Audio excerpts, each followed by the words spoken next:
जी गुरुदेव, श्री हरिवंश। गुरुजी, इतने सारे संप्रदाय को बनाने का क्या उद्देश्य है? क्या भक्ति मार्ग भगवत प्राप्ति के लिए संप्रदाय अनिवार्य है? हाँ, क्योंकि हम प्रभु को एक ही भाव से नहीं बचते हैं। हमारा मन है तो हम भगवान को अपना यार बनाएंगे, दोस्त बनाएंगे। अब उसके लिए हमें दोस्त बनाने की प्रक्रिया क्या है? तो भगवान ही आचार्य रूप में आ गए, पुष्टि मार्ग वल्लभाचार्य जी। सखा अष्ट सखा ले सखा भाव को, भगवान को हम अपना पति बनाना चाहते हैं भाव भक्ति मार्ग में। तो कांता भाव की उपासना के आचार्य प्रकट हो गए। भगवान को हम अपना स्वामी बनाना चाहते हैं तो दास्य भाव के आचार्य प्रकट हो गए। और भगवान में हम अभेद होना चाहते हैं तो शंकराचार्य जी के रूप में प्रकट हो गए। एक ही भगवान अलग अलग भावों के अनुसार भजने वाले भक्तों के लिए वो विविध आचार्यों के रूप में प्रकट होकर वो मार्ग बता दिया कि हम जिस भाव से चाहें अपने प्रभु को प्यार कर सकते हैं।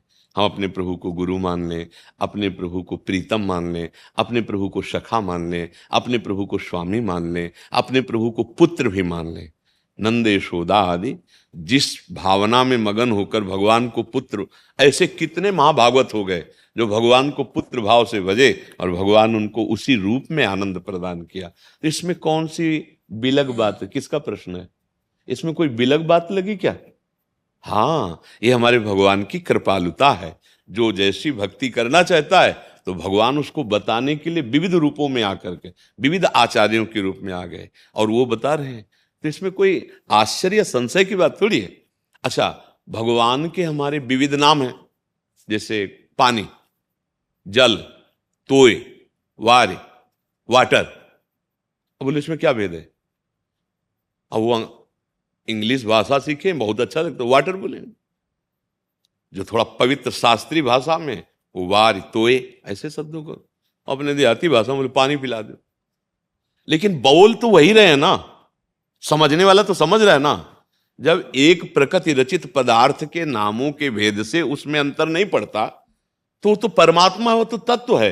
राम कृष्ण हरि ओंकार शिव, जितने अनंत नाम है, गोपाल शास्त्र नाम, विष्णु शास्त्र नाम, उन्हीं की तो है। ऐसे भगवान शेष जी 2000 जिव्या से नाम जप करते रहते हैं, लेकिन आज तक पार नहीं पाए।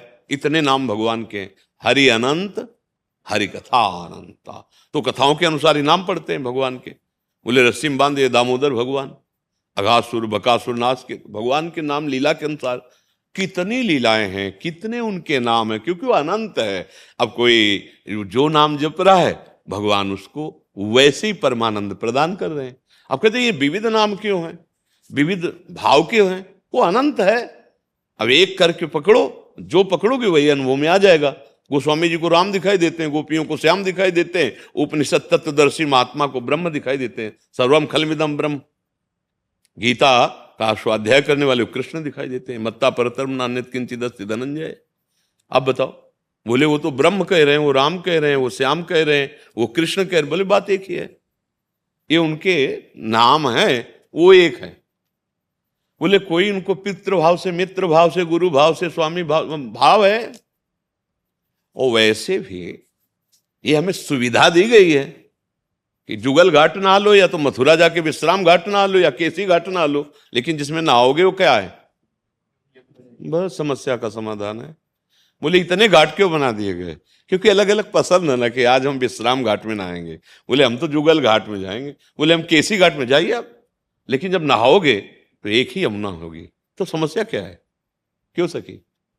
हाँ, बात समझ नहीं।